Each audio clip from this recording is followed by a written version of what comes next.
네, 안녕하십니까. 저 평론가 조우석입니다.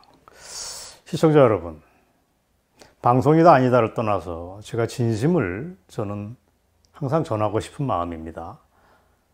오늘도 역시 그 얘기의 연장입니다. 참으로 힘들고 괴로운 나날이 계속되고 있습니다. 저도 그렇고 여러분도 마찬가지 심정일 거라는 걸 저는 익히 알고 있습니다. 이 모든 게 다 한 사람 때문이라는 걸 우리 모두는 알고 있습니다. 명색이 이 나라의 대통령이라는 자, 문재인 때문에 그렇습니다. 문재인이야말로 바로 이 나라 국가 위기, 사회 혼란, 경제 폭망의 근본적인 원인을 제공한 사람이 맞습니다. 깜냥도 안 되는 사람이, 깜냥도 안 되는 노무현의 가방모찌를 하던 친구가 대통령이 된 뒤에 나라가 이 지경이라는 걸 우리는 거의 매일매일 고통스럽게 재확인하고 있습니다. 정말 괴롭습니다. 그런데 요즘 저는 문재인에 대해서 또 한 번 절망을 했습니다. 야, 어떻게 0.001%의 희망을 걸어보려다가 이거 안 되겠구나 하는 최종적으로는 절망을 또 한 번 했습니다. 그가 동남아 순방 6박 7일을 마치고 돌아와서 했던 첫 발언을 들은 다음에 이건 끝났다. 이거는 도저히 안 되는 사람이구나 하는 것을 재확인을 하지 않을 수가 없습니다.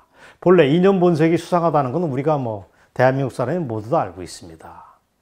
그러나 심성 자체가 저렇게 옹졸하고 저렇게 째째해서야 어디에 써먹겠느냐, 저 따오 가지고 어디다 써먹겠느냐 하는 느낌을 저는 정말 피할 수가 없었습니다. 저 정도라면 대통령은커녕 동네 깡패 노릇하기도 힘든 그릇이 아니겠느냐 하는 판단을 하지 않을 수가 없습니다.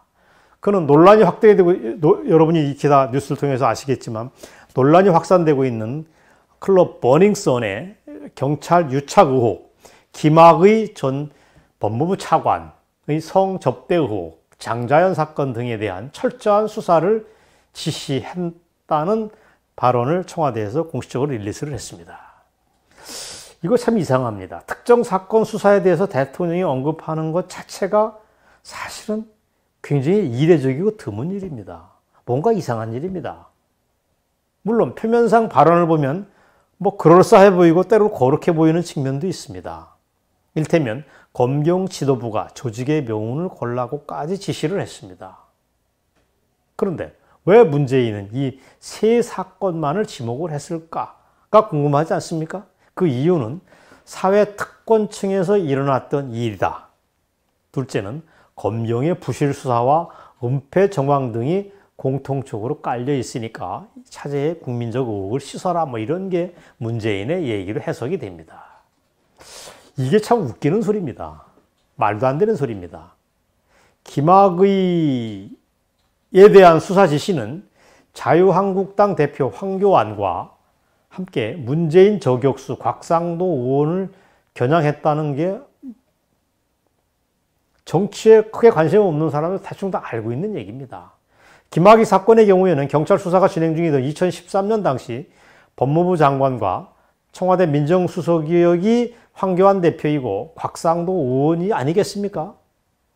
따라서 이거는 특정인 표적 수사를 지시한 거고 대통령이 따라서 명백한 직권남용에 해당되는 겁니다.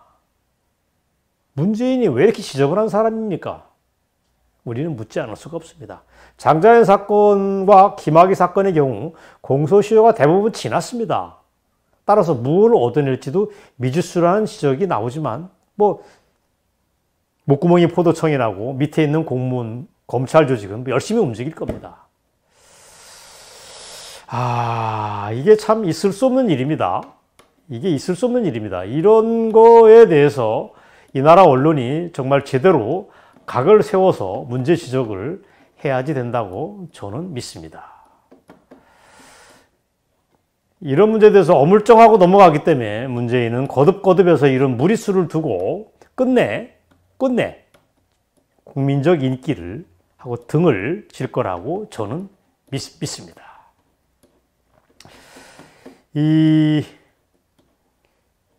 사실은 제가 문재인이 지난 이제 3년 차로 접어들게 되지만 문재인이 이런 행위라고 하는 게 사실은 이 베트남 담판이 트럼프 김정은 사이의 베트남 담판이 깨지면서 찾아온 위기를 이런 식으로 덮겠다고 하는 거라는 걸 우리 국민들은 다 알고 있습니다. 또 문재인에 대한 지지율이 3주 연속 하락을 하면서 취임 이후 최저치를 갱신했습니다. 또 본래 정권이라고 하는 게 인기가 좀 떨어진다 싶으면 사정의 칼날을 꺼내드는 것이 일반적인 방식이지만 문재인의 이번 세 가지 수사에 대한 지시는 정말 심했습니다. 이거 있을 수 없는 일입니다. 그리고 결정적으로 지금 시민들의 여론은 문재인하고 정반대라는 걸 얘기를 해두겠습니다.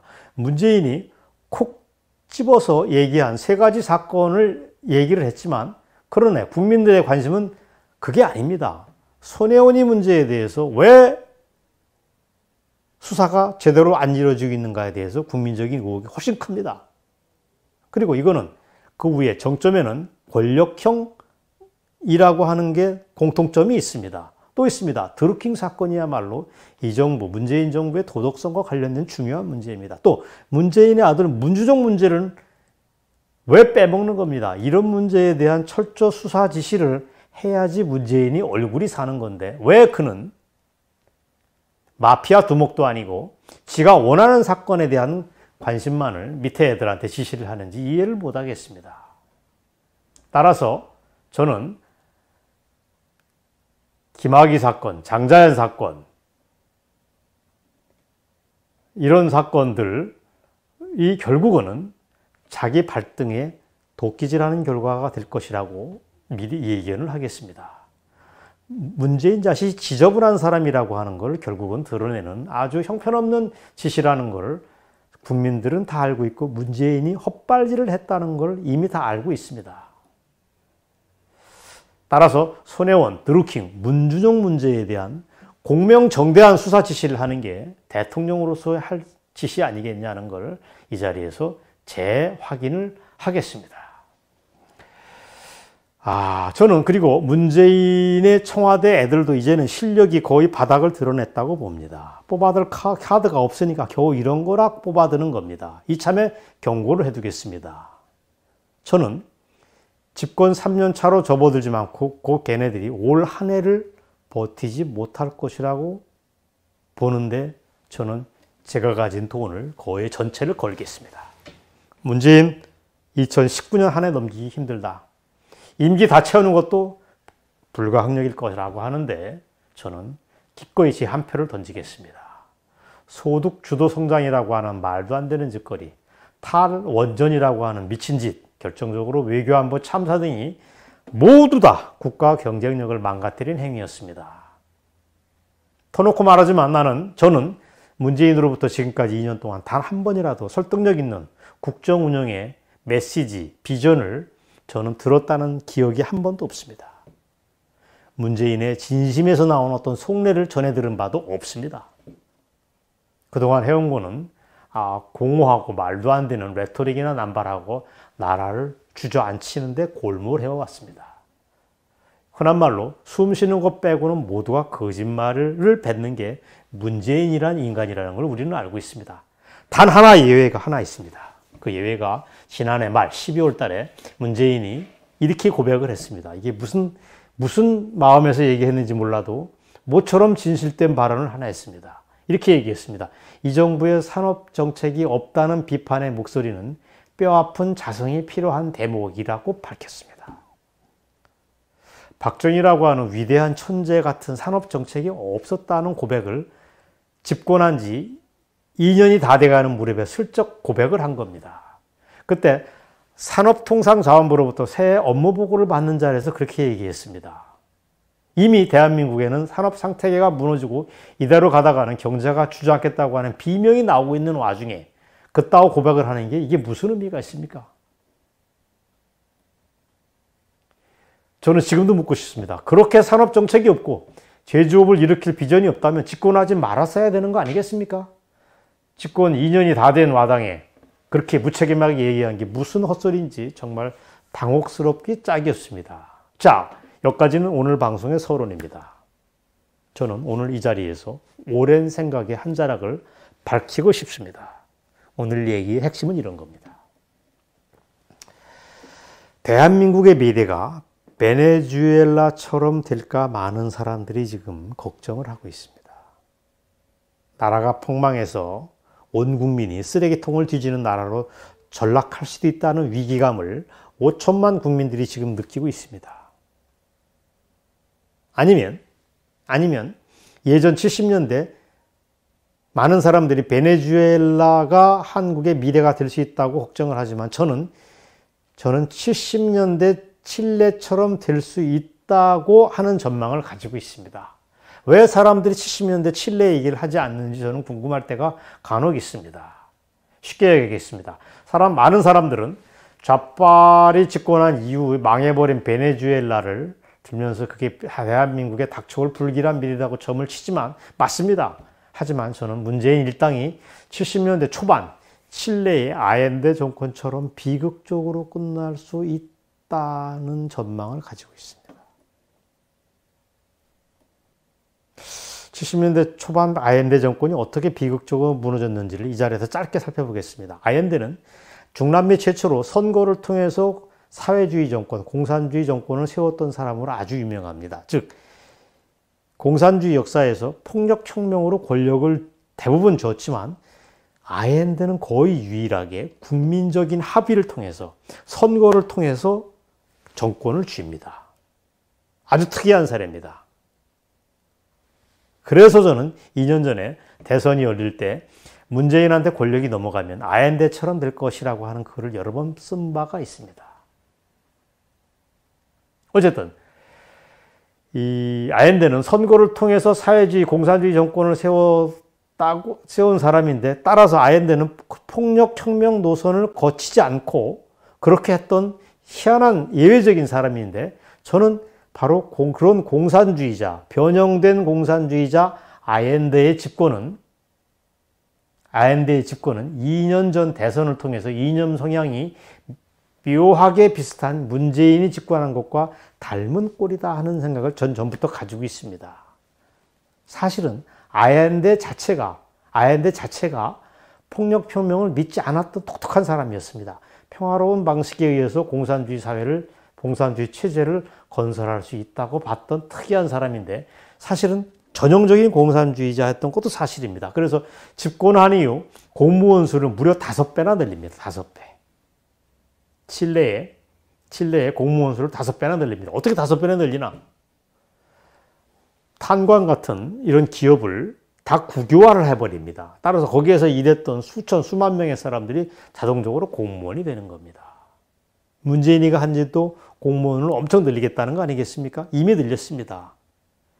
아엔데의 경우에 빨갱이 본성이 그런 식으로 드러났는데 우리 문재인도 일부 변형된 공산주의자라고 하는 지적을 요즘에 받고 있습니다.